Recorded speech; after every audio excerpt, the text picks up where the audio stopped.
What price would you pay for a second shot at youth?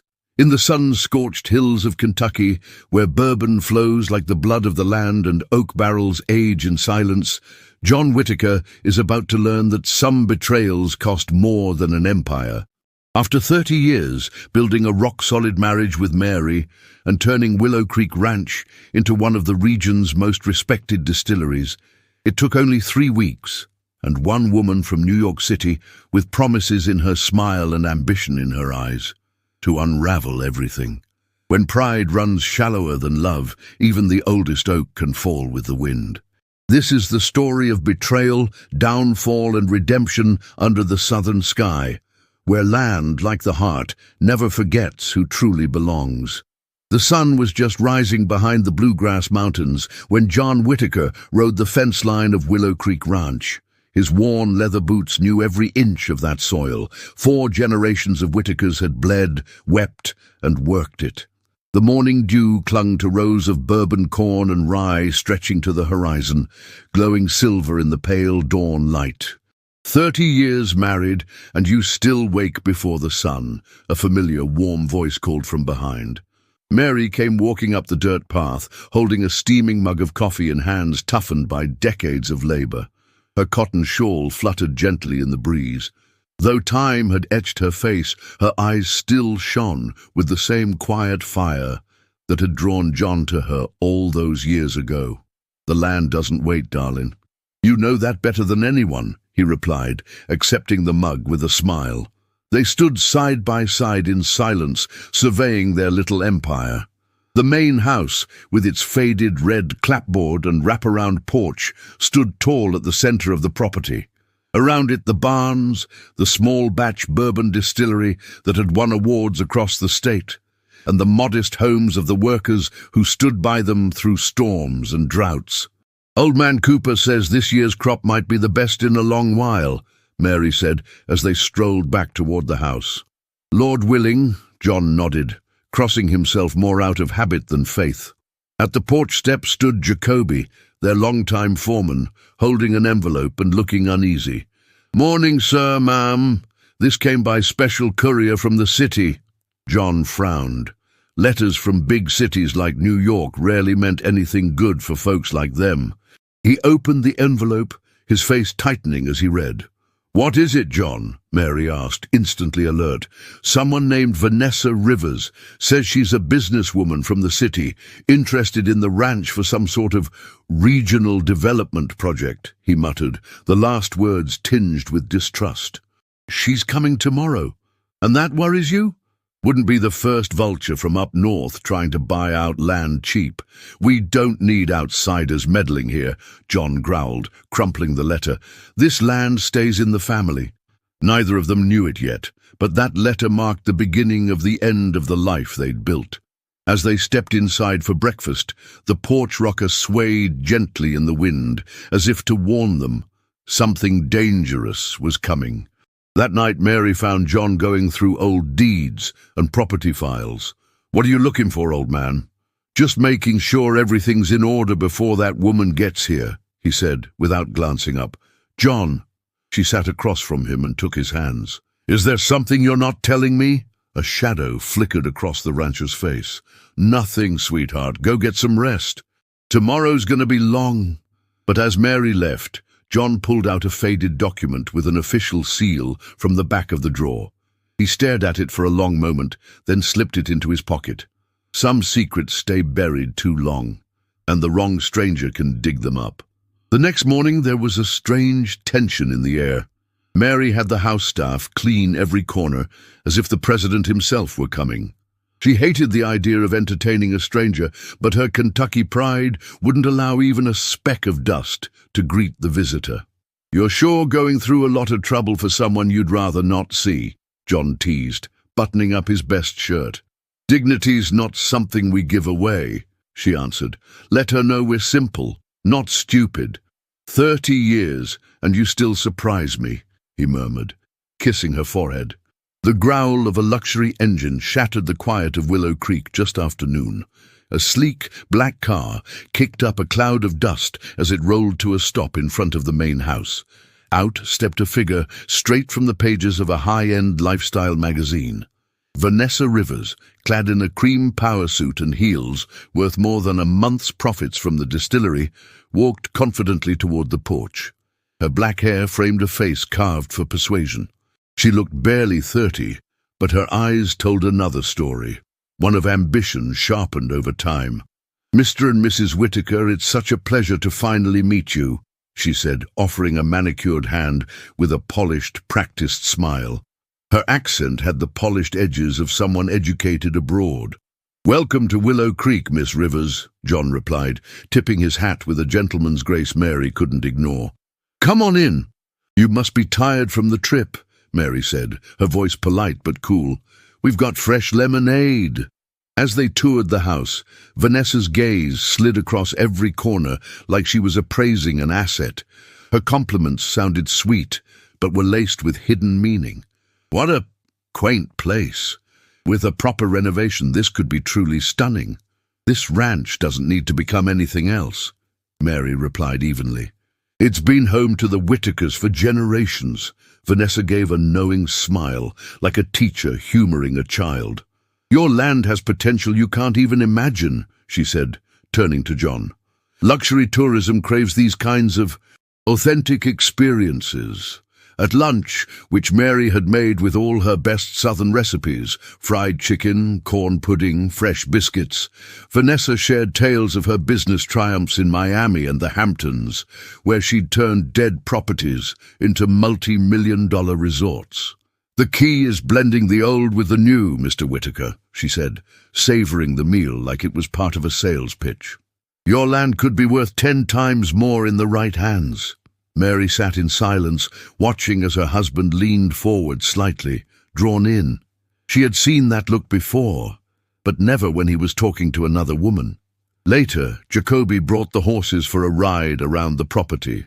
Surprisingly graceful in the saddle for a city woman, Vanessa rode beside John through the cornfields and past the aging barns. "You've really built something special here," she said, as they paused atop a ridge that overlooked the entire ranch. "A man like you deserves to be known beyond these hills." Her words, laced with admiration, slid smoothly into his ears.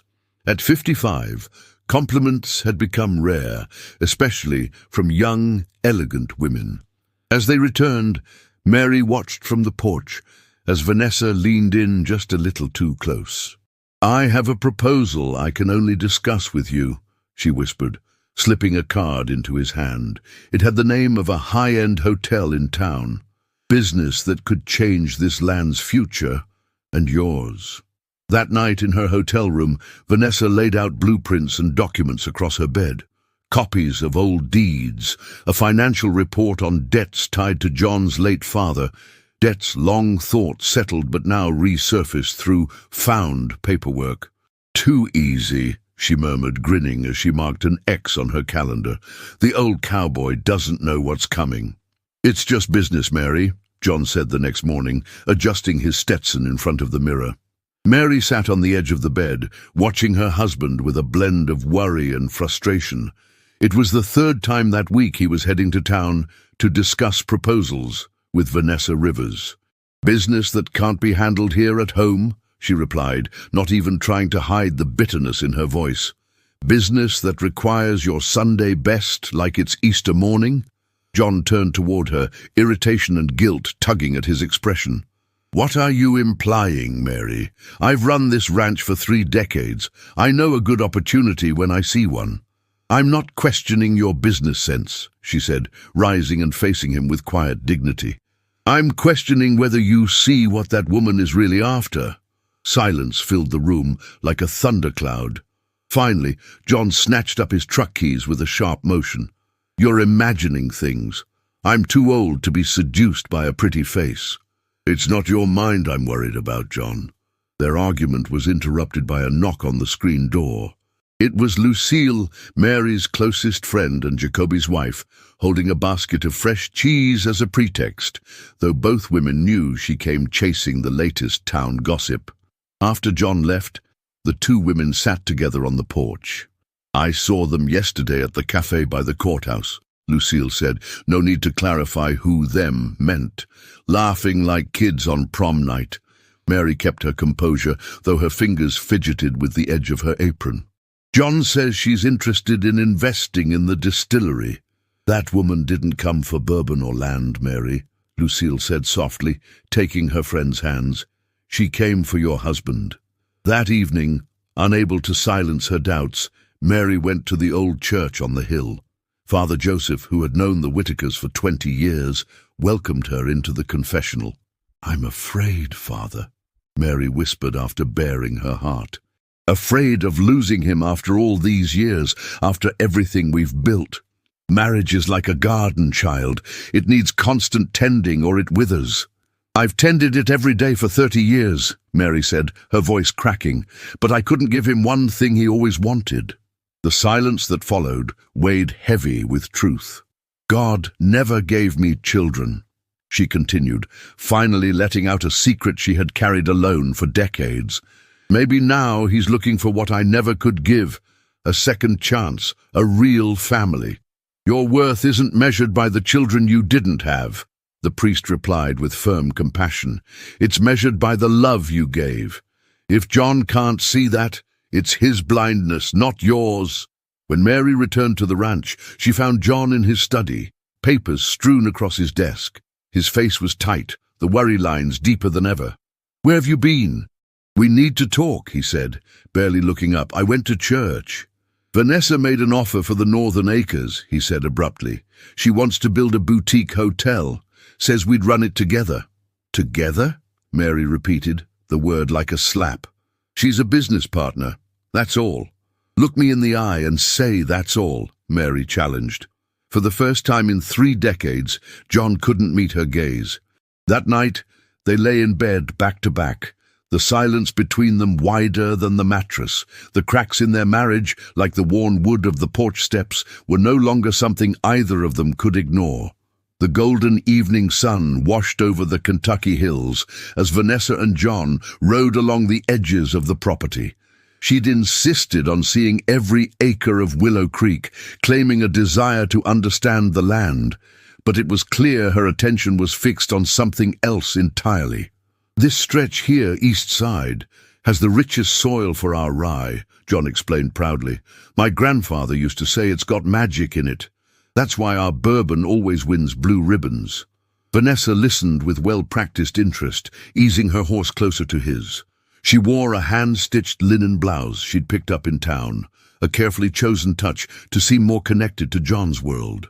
You know every inch of this place like it's part of you, she said, letting her fingers accidentally brush his as she pointed toward the horizon. It must be incredible, having roots so deep. They dismounted near a crystal-clear stream that wound between moss-covered stones. Vanessa spread a small blanket and pulled an aged bourbon bottle from her saddlebag. Picked this up from your distillery, she said, pouring 2 neat shots. Figured I should taste the legacy before pitching you my vision. Unbeknownst to John, the drink had been laced with a subtle herbal extract. Not toxic, but enough to blur his thoughts and heighten emotion. Ever wonder what it'd be like to start fresh? She whispered, offering him the glass. Leave behind the grind, see the world, enjoy the fruits of your labor. John drank, warmth blooming in his chest. Her closeness, the mix of earth and perfume, and the fantasy she painted, stirred feelings he hadn't acknowledged in years. I'm 55, Vanessa. I'm not a young man anymore. Age is just a number, she said, placing a hand on his knee. I know men in their 70s living with more passion than boys of 20, men who go after what they want. As the sun dipped below the ridge, its fire-colored rays mirrored the storm inside John. With every word, every glance, Vanessa made Mary feel farther away, like a chapter from a life he no longer lived. It's never too late to reinvent yourself, she said, pouring more of the spiked bourbon. With your experience and my vision, we could build something extraordinary. On the way back, John rode in silence, torn between guilt and a reckless excitement he hadn't felt in decades. Behind him, Vanessa texted discreetly, He's taking the bait. Get the contracts ready. When they reached the ranch, an old figure waited on the porch. Mr. Henry, the most respected elder in town. His presence hit John like a brick, an anchor to everything he was on the verge of betraying. "Evening to you both," the old man said, his sharp eyes fixed on them. "Mary asked me to tell you she's dining with Lucille tonight." After Vanessa left, Mr. Henry gently took John's arm with the familiarity of years. "Be careful, John," he said plainly. "You're not in love. You're just dazzled, like a moth dancing into a flame." "I don't know what you're talking about, old man," John said, pulling away. "Oh, you know exactly what I'm talking about, but don't forget, flames that dazzle often burn to the bone." That night, alone in his bedroom, John stared at himself in the mirror and barely recognized the man staring back. The calluses, the grey, the creases, once symbols of hard-earned pride, now felt like the marks of a man losing everything. Mary had left a wedding photo on his pillow. He turned it face down. The poison of desire, stronger than any bourbon in his barrels, was already in his blood. The sky over Kentucky darkened that afternoon with eerie suddenness, as if nature itself sensed the storm brewing inside Willow Creek Ranch. Thick clouds swirled above the rolling hills, and wind rattled the old farmhouse windows. Inside, Mary lit candles by the Virgin's portrait, a southern tradition inherited from her grandmother, to guard the house through storms. Outside, the ranch hands scrambled to secure livestock and cover the grain. John had been locked in his study all day, unusually quiet, nursing a bottle of bourbon already halfway gone. The previous day's ride with Vanessa had crossed a line. It wasn't just flirtation anymore. It had ended in a kiss, fierce, forbidden, and final. Desire and guilt wrestled inside him, but deep down he knew the choice had already been made. The first thunderclap shook the house as Mary tapped gently on his door. "Dinner's ready," she said softly, peeking inside. "I made your favorite, cheddar grits and roast pork." "Not hungry," he replied coldly, eyes locked on the same stack of fake documents he pretended to review. Mary stepped inside anyway, closing the door behind her. The air between them was so thick with tension, it felt like breathing smoke. "We need to talk, John. We can't keep pretending nothing's happening." A flash of lightning lit up his face, just long enough for her to see it had changed, hardened into something unfamiliar. "You're right," he said finally, pouring another glass. "We can't." He stood and walked to the rain-pelted window. The storm outside mirrored the one inside their marriage. "I'm leaving, Mary." 3 words. That's all it took to shatter her world. And yet she didn't fall apart. Not yet. She stood tall, the same proud woman she'd always been. "With her?" she asked, already knowing the answer. "Vanessa offers something we lost a long time ago," he said, still avoiding her eyes. "A fresh start. A new life." "And what about what we built?" Her voice trembled, but she refused to cry. "What about our vows? Our story?"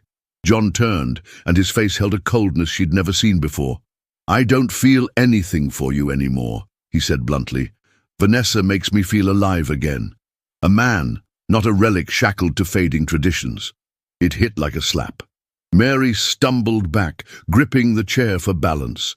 30 years. Thrown away for an illusion, she said, surprisingly calm. "I don't recognize you, John. You're not the man I married. Maybe you never really knew me." Another crack of thunder rolled through as he opened the closet and dragged out a suitcase, tossing clothes inside. Mary watched in silence. "I'm leaving tonight," he muttered. "Vanessa's waiting in town. We've already signed the partnership paperwork for the hotel. What happens to the ranch? For now, it runs as usual. After that, we'll see." What he didn't say, what he didn't even fully realize, was that the documents he'd signed earlier that day handed over large parts of Willow Creek as collateral for Vanessa's investment. Legal language he hadn't bothered to read through blurry eyes and a dulled mind. Meanwhile, at her hotel, Vanessa scanned his signature and emailed the final documents to her partner in New York, texting, "Phase 1 complete. The old man signed. Get the architects ready. The storm reached its peak as John walked out into the rain, suitcase in hand. Mary stood on the porch, soaked but silent, refusing to beg or even ask him to wait for clearer skies. The ranch hands and house staff watched through foggy windows, stunned. John Whitaker, once the pillar of tradition and family, leaving it all behind for a city woman who'd arrived just weeks ago. Jacoby ran after his boss's truck, calling out into the storm, but his voice was drowned by thunder and the roar of the engine. Mr. Henry, there for shelter, made the sign of the cross and whispered a prayer. By morning, the whole county would know. John Whitaker had left Mary for the woman from the city. "I don't need anyone's pity," Mary said firmly, squaring her shoulders as she met the stairs inside the general store. 2 weeks had passed since John's departure, and every trip into town felt like walking through fire. Whispers followed her like shadows. People spoke with syrupy sympathy, hiding juicy gossip behind kind eyes. That Vanessa was young enough to be John's daughter, that they were spotted kissing near the courthouse, that John had blown their life savings on jewelry for his lover. Mary placed her groceries in the truck bed with calm precision, masking the tremor in her hands. Her pride was the only thing she had left unbroken. She would not let the town see her crumble. "Mary, honey," came Lucille's voice as she appeared beside her truck. "Come have coffee with me. You shouldn't be out here alone." At Miss Dot's cafe, in a quiet booth away from curious eyes, Mary finally allowed her mask to slip. "Sometimes I wonder what I did wrong," she said, stirring her coffee but never drinking it. 30 years, and he walks out like none of it mattered. "You didn't do a damn thing wrong," Lucille said, taking her hands. "Men lose their minds at a certain age. Think a younger woman will bring back the youth slipping through their fingers." "Maybe I lost a man," Mary whispered, her voice like gravel, "but I found myself." That afternoon, Mary gathered all the ranch workers. She stood at the porch of the main house, her voice steady, her stance firm. "John's gone," she said, clear and direct. "But this land still bears my name. It was part of my family's dowry. And as long as I breathe, Willow Creek will stand proud." Jacoby stepped forward, removing his hat with respect. "We're with you, Miss Mary. Just say the word." Miles away, John settled into the sleek house Vanessa had rented on the outskirts of town. A modern oasis with a pool, spa tub, and flat screens in every room. Nothing remotely like the rustic beauty of Willow Creek. "What do you think, baby?" Vanessa purred, lounging beside him on an Italian leather sofa.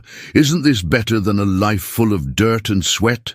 John looked down at his hands, weathered, rough, born of labor, and felt them awkwardly out of place on the polished couch. "It's different," he muttered, forcing a smile. "Guess I'll have to get used to it." These hands were meant to hold a bourbon barrel, not champagne, he admitted that night at the local bar, nursing a cheap drink in a far corner. "You should have thought of that before you left good old Miss Mary," said a traveling salesman who clearly didn't share the locals' hesitance to speak their minds. "Actions have consequences, friend." Back at Willow Creek, Mary pored over the ranch's books late into the night. She had spent years silently observing John's business decisions, more than he ever realized. Now she uncovered flaws he'd ignored, missed opportunities, and room for growth. In a nearly forgotten drawer, she discovered aged land deeds. Shocked, she realized a large portion of the ranch had legally belonged to her family since before their marriage. Land John had no right to sign over. "My grandma was right," she whispered, holding the fragile papers up to the light.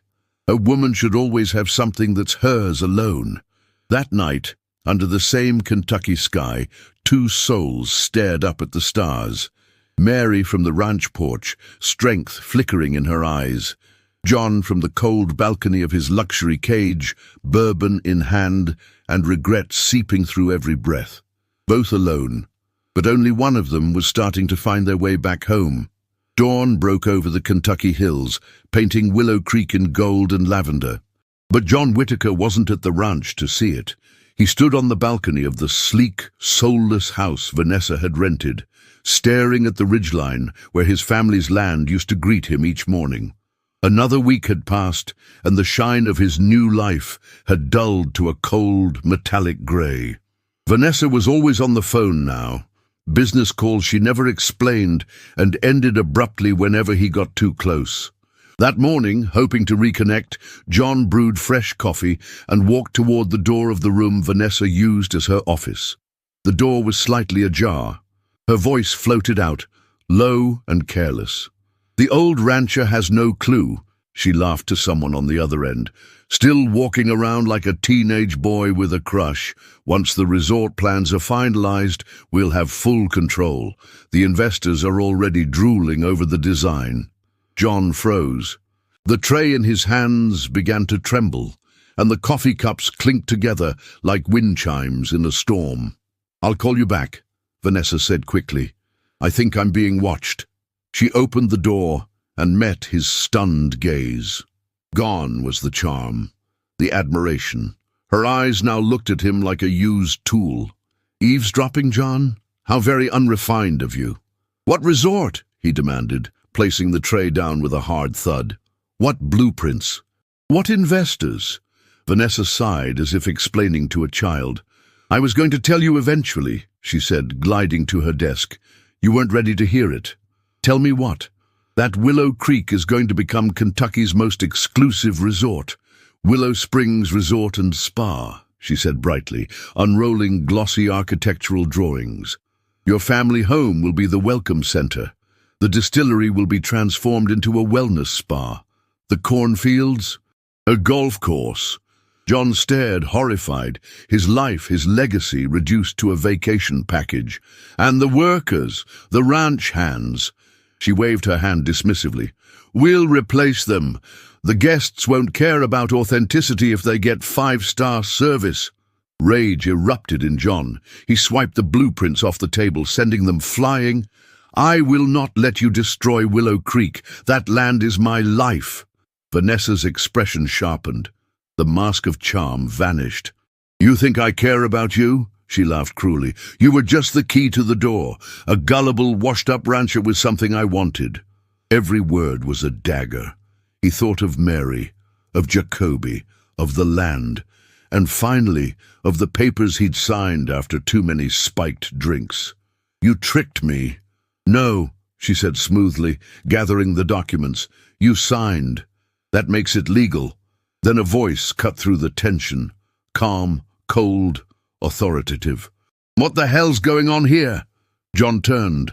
A man stood in the doorway, tall, sharp-suited and ice-eyed.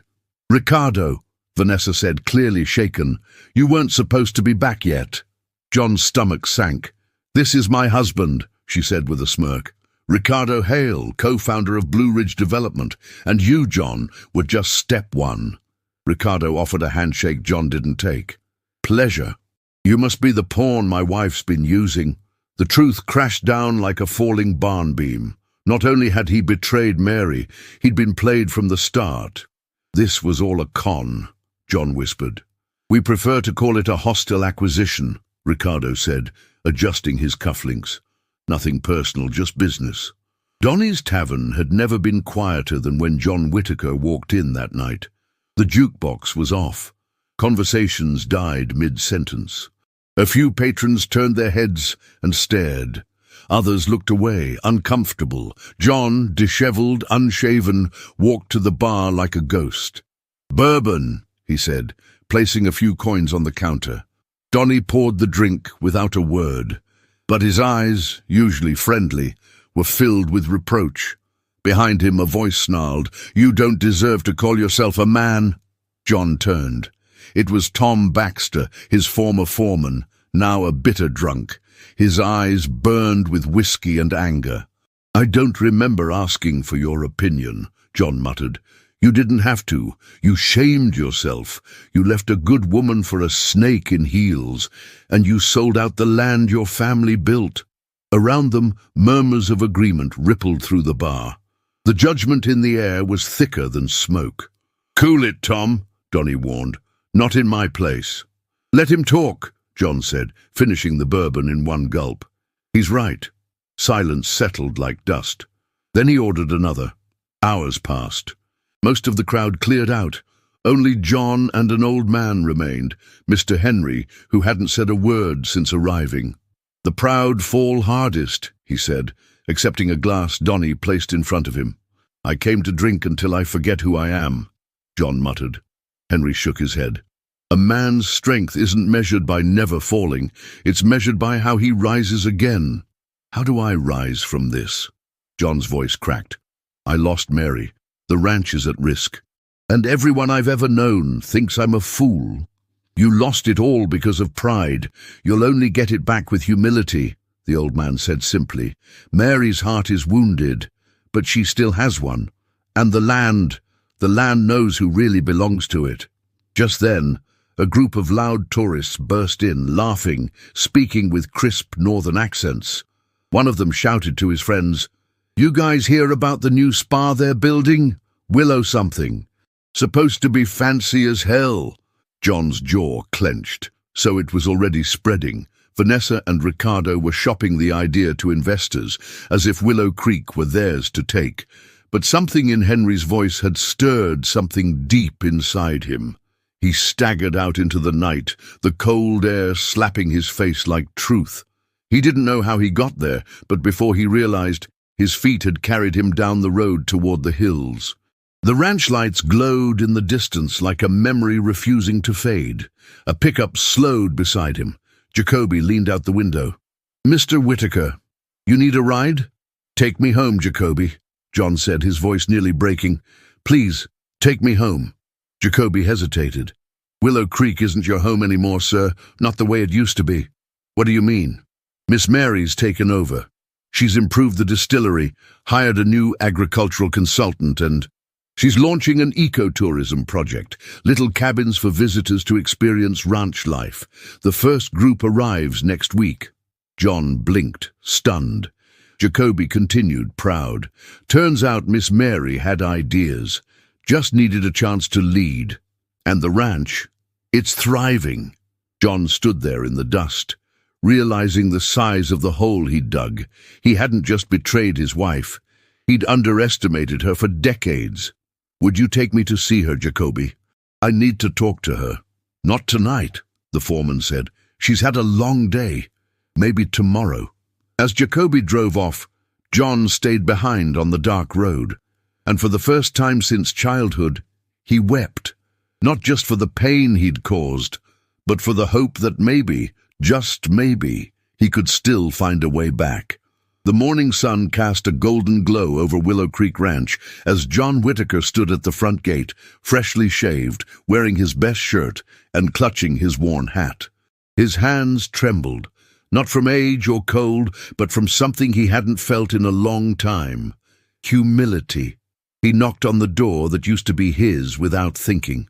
Lucille opened it, her face shifting from surprise to cold caution in an instant. "Mr. Whitaker," she said flatly, "didn't expect to see you. I need to speak with Mary.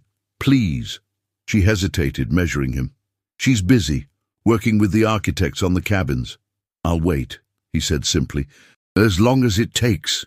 Lucille nodded reluctantly and led him to the porch, where she left him alone with only the wind and the weight of his choices. John looked around. Everything felt brighter, healthier. The flower beds Mary used to tend were blooming again. The workers moved with purpose, not out of duty, but pride, and in the distance, new wooden structures rose beside the distillery, cabins, just like Jacoby had said. Nearly an hour passed before Mary emerged. She wore jeans and a simple blouse, her sleeves rolled up, clipboard in hand. But it wasn't the clothes that stunned John. It was the strength in her posture. She was a leader now, not a wife, a force. "I came to ask your forgiveness," John said, standing up. Mary looked at him long and hard. The silence between them was no longer just about pain, it held transformation. "Forgiveness isn't asked for. It's earned," she said. "I know," he nodded. "I threw everything away for a fantasy. I betrayed you, betrayed the land, all because I was afraid of getting old, and too proud to see what I had." She sat in her mother's rocking chair and motioned for him to sit across. What do you want, John? Before he could answer, a luxury SUV pulled up, kicking dust over the front steps. Out stepped Vanessa Rivers, dressed to conquer, alongside her husband Ricardo and a man in a crisp grey suit holding a briefcase. "Well, isn't this convenient?" Vanessa said, her voice like ice in summer. "Now we can settle everything right here." Mary stood up, her arms crossed. "I don't recall inviting you." "Oh, but this won't take long," Ricardo said, pulling out documents. "Your husband signed these agreements giving us substantial ownership of this land, enough to move forward with construction. You're squatting on what's legally ours." The lawyer opened the briefcase and spread papers across the table. "These show full transfer of partnership, land use rights, and development permissions based on your husband's signature." John picked up the papers with shaking hands. "This isn't what you told me." Vanessa smirked. "You should have read the fine print, sweetheart." Mary remained calm. She scanned the pages and said, loud enough for everyone to hear, "These documents are incomplete. They lack my signature. Under Kentucky marital law, major property transfers require spousal consent." Ricardo chuckled. "A technicality. Our legal team will handle it." At that moment, Jacoby appeared with a man in tow, older, sharp-eyed, carrying a folder. "Miss Mary, this is the notary you asked for. Also," he turned toward the visitors, "there's something you should hear." The older man pulled out a phone and played a recording. Vanessa's voice, clear as a bell, talking about fake deeds, buying off a notary, and tricking John into signing under the influence. Vanessa's face went white. "That's fabricated," she spat. "Anyone could have—" "I have more," Jacoby interrupted. "Emails, receipts, witness statements. You forged documents. You bribed officials." Ricardo's face tightened. "We're leaving. This isn't over." "It will be," Mary said, cool as a winter wind, "when I hand all this to the press and the county prosecutor." Vanessa tried to hold John's gaze one last time, but he didn't flinch. She turned, furious, and climbed back into the car. It vanished in a cloud of dust, leaving silence in its wake. John looked to Jacoby, then Mary. "Thank you," he whispered, "for saving the ranch, for saving me from myself." Mary didn't smile. "I didn't do it for you," she said quietly. "I did it for Willow Creek, for everything you nearly lost." John nodded, wounded but honest. "Words don't mean much anymore," Mary added. "Only actions count now." And with that, she stepped back into the house, leaving John alone on the porch he once called home. The next morning, almost the entire town stood outside Willow Creek Ranch. Word had spread like wildfire. Vanessa Rivers and her development firm were officially suing for ownership, and Sandville wasn't having it. Mr. Henry led the charge of elders.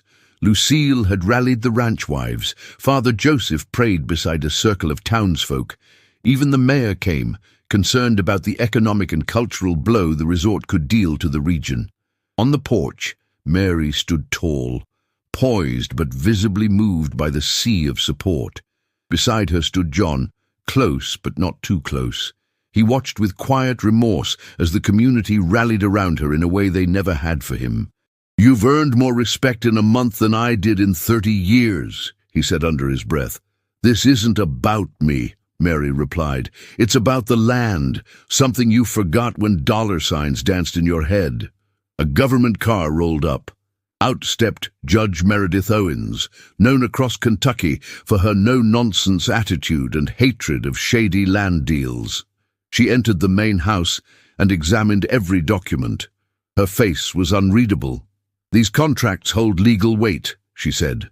"Though there's evidence of fraud, this could drag out in court for years." "We don't have years," said the mayor. "If they take this place, others will follow." "This land isn't just property," Mary declared, stepping forward. "It's identity. It's family. Generations have lived and died working this soil, and no one should be allowed to bulldoze that for a fake dream." Silence. Then John stepped forward. "I caused this," he said, voice cracking. "I let my pride blind me. I put greed before heritage.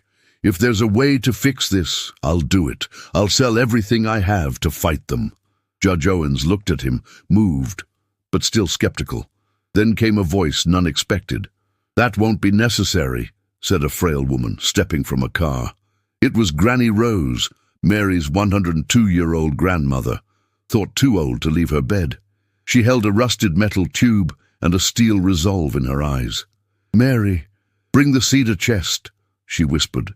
Minutes later, they laid ancient papers before the judge, original titles dated back to post-Civil War reformations, signed by regional land authorities, granting Willow Creek communal status under agrarian trust.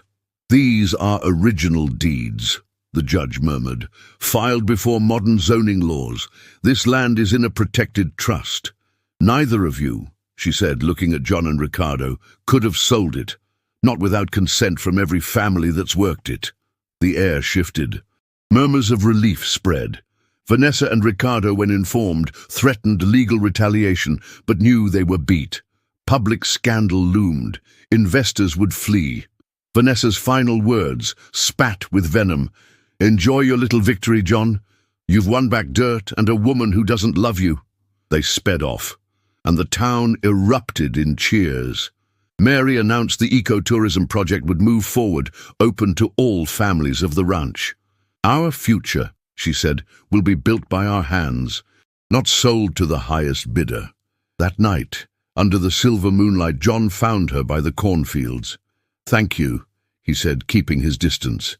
"I didn't do it for you," she repeated. "I know," he said, "but you did it with courage I never had. I don't expect your heart, but could I stay, not as your husband, just as a worker, to earn back what I threw away?"